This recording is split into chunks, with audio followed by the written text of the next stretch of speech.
This is TalkSport Extra Time. I'm Mike Graham, he's Mike Parry, and of course it is time for the Porky Quiz. I've just taken delivery of the quiz questions. Mr. Parry has already admitted that he will quite happily shut off his information machine, so would you mind switching off your phone? Yeah. And getting rid of any notes that you may have there? Yeah. Because obviously... phone over there. You put phone over there, okay. This is all being recorded on video, by the way. It'll be out on Two Mics TV a little bit later on. Clean. Are you clean? Yeah. Clean. Have you got anything written on the back of your hand? Nothing. Nothing at all? No. What about your papers there? Well, just put them to the side. Okay. Put all your papers to the side. Okay, not my running order because I need that for next time. Your running order? Yeah. Okay. Well, perhaps the executive producer could just check that there's no crib notes on there. Well, of course there's no crib notes on it. Look, Friday, April the 24th, you know, list of things that I'm talking about and getting interested. I'm sorry, I don't want to give these away. Excuse me. Excuse me. Why are you not letting him see them? Because I don't want the audience are going to see this video, and I don't want them to see the individual analysis I make of the things that we do. We'll just turn everything over and nobody will see it. No. Just turn it all over. I'd have to turn it over. Why are you not getting rid of it? All right, turn it over. Just turn it all over. There you go. Yeah. So, the quiz that you requested was on the Industrial Revolution, right? Yes. So, here are the questions. Are you ready? Yeah, I'm ready. If you get one correct, you will hear this sound. You like that? Sound of a train, I like that. And if you get one incorrect, you will hear this sound. Yes. What on earth is that? What is it? Sounds a bit like a drill to me. Doesn't sound like anything to me. Doesn't it? No. Well, hopefully you won't be hearing Sounds it. Sounds like a broken alarm clock. If you get more of them right than wrong, you'll get you'll hear the steam engine sound instead. Okay, let's get on question number one. Right. What was made compulsory by the 1833 Factory Act? The 1833 Factory Act made compulsory working hours legislation. Not quite. Yes, it did. Not quite. They had to have half a day off a week, right, in which to breathe fresh air outside of the factories. There was a regulatory number of hours they could work a week. They also had the provision of food and fresh air.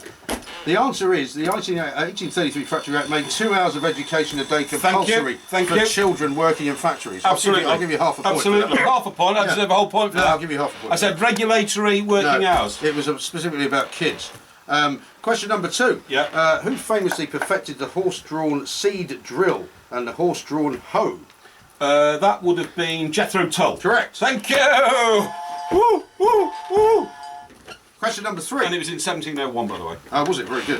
Question that was number before three. the Industrial Revolution. Who starred as Fagin in the 1948 film adaptation of Dickens' Oliver Twist? What on earth has this got to do with the Industrial Revolution? Well, Dickens wrote Oliver Twist about the Industrial Revolution. That was the whole point. No, he didn't. Yes, he did. What a load of nonsense. I tell you who it was. Fagin. It was the actor with the big nose. Big nose? Yeah. Yeah. Well, Fagin had a big nose. Yeah, Fagin had a big nose. It was... Somebody's coughing in the background there. Now let me think. That's a security detail. 1948 film, Oliver Twist, Fagin. It might have been Sir Laurence Olivier. Thinking aloud, just thinking aloud, thinking aloud. Something you didn't do last week. Hang on. Laurence Olivier. It could have been Fagin. Oh, hang on. It could have been the Fiddler on the Roof fella.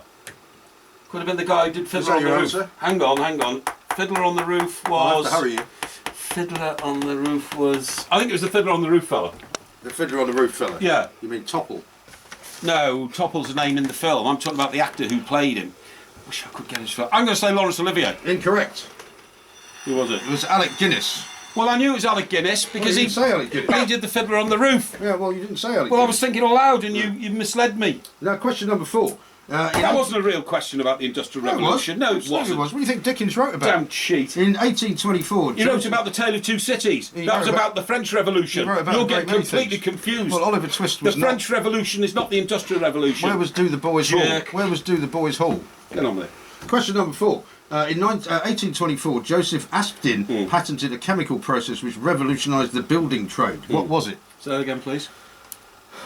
In 1824, 1824, yeah. Joseph Aspdin patented a chemical process which revolutionised the building trade. Yes. What was it? It was the first time they developed the ability to make concrete. Correct. Thank you! Woo, woo, woo, woo. They mixed clay and limestone, That's you right. probably are aware. Yep. Question number five.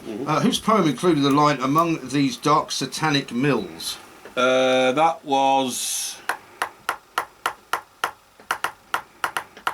Why are you banging the desk with your pen? It might be William Wordsworth. Why are you staring at me in that inscrutable way? Because he was born Is that in your answer? the Lake District. Hang on. Ellis Lowry, did he write poems? No, he didn't. No, he painted pictures. I would say Wordsworth. You would say Wordsworth, that would be wrong. Oh. It's William Blake. William Blake, I knew it was William Blake. Which of course made it into Jerusalem, the song, didn't it? Yes. Okay, you now have... You've got, Jerusalem. Yeah, go on. that's 2.5 out of 5. Far more like your normal score. 50%. Question number 6. That's a grade A in an A level, yeah. Question number 6. Who said the advent of technology in the 19th century reduced the mind, quotes, to a state of almost savage torpor? Benjamin Disraeli. Incorrect. No, it's not incorrect. He did say it. No, he didn't. He repeated it. William Wordsworth said that. I just said Williams That was for Wordsworth. the last question. I said Wordsworth. Williams Wordsworth. I said that was for the last question. I said William Wordsworth, and you confused me. Because the answer to that was William Blake. Question number 7. Darn it. I can't understand how you're putting the wrong answers to the wrong questions.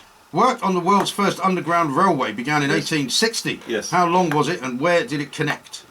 It was in London, Correct. right? Yeah. Yeah, that's it. Was in London. Yeah, so I've got that correct. You've got the general proclivity correct, but you haven't got the specifics. But I'll give you half a point if that's your answer. Well, sorry, what was the rest of the question? How long was it? It was about a mile and a bit, and it was near St Pancras Station. Well, I'll give you half a point for that. What? It was 3 miles long. 3 miles, you said, I told you. And it ran from Paddington to Farringdon. Paddington to Farrington via St Pancras Station. So it is St Pancras. It No, is. it's not. Absolute rubbish. It is. So See, that gives cheated you, me again. 1, 2, 3 out of 6. Question number... Sorry, 3 out of 7. Question number 8. Yeah. Who invented the spinning jenny? Spinning Jenny, I think, was Compton. Compton Spinning Jenny. Is that the only name you've got? I think it was Richard Compton. Richard Compton Compton. Spinning Are Jenny. you sure it wasn't Richard Compton Miller, who used to write the gossip column at the Express? Incorrect. No, it's not incorrect. Incorrect. It was James Hargreaves. No, he didn't. Yes, it's he did. Compton Spinning Jenny. James Hargreaves. Question number 9. What was the flying shuttle? The flying shuttle was a device to revolutionise the weaving industry. That's correct. Thank you. Hey. I'll give you that, even though, I mean, I could look for a more specific answer. Okay? 1, 2, 3, that's 4 so far out of 9. Can you make it 5 out of 10? Who were the Luddites and when did they exist? The Luddites went around smashing machinery down in somewhere like Dorset in the late 17th century. Well, you've got half a point for that. No, what do you mean? Well, it was 19th century. 19th century, that's what I You said. said late 17th No, I meant century. 19th. I meant You 19th. said late I was thinking 17th. aloud. That wasn't my answer. That was not my answer, It's Mike. Come amazing on. how little thinking aloud you did last Come week. on, that was not my answer. I'll give you half a point. I was musing on it. I got the right location. I got exactly who they were and what they did. And all I was saying is in the 17th, 18th, 19th century, I was going to say. I think I deserve a full point for that. No, I don't think Realistically, so. I do. No. Oh, well, at least, I'll tell you what, now, listeners can see the extent of your devilment. Now we can see that you've got quite good knowledge of the subject, but you do an awful lot of thinking aloud, which you didn't do any of last week, and you've also got the requisite 5 out of 10, which is much less than you got last I week. haven't had the 10th question yet. Yeah, you have. That was question number 10. Oh, was it? Oh, Yeah. okay. I thought I did a brilliant job. I think I earned at least 1.5 points more than you gave me, and you're a cheating bum. I think you did quite well. I'm very happy to see that you've recanted on your cheating ways, and I still wonder what on earth you were doing at my computer. Yeah, I wasn't doing anything. This is Talk Sport. Say you want a revolution.